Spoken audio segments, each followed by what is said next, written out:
vējš, bet no manas balss pērkons un zibens. No manām pulsām ir radušies cilvēki. Nē!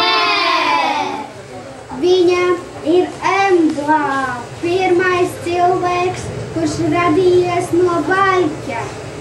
Es lūdzu šīs rokas, lai viņas paņem dūņas un lai tās pārvēršas zemē. Kas ir šī skaistā meitene? Un ja jūs gribat uzzināt, kas ir šī skaistā meitene, izlasiet Zvaigznes ABC grāmatu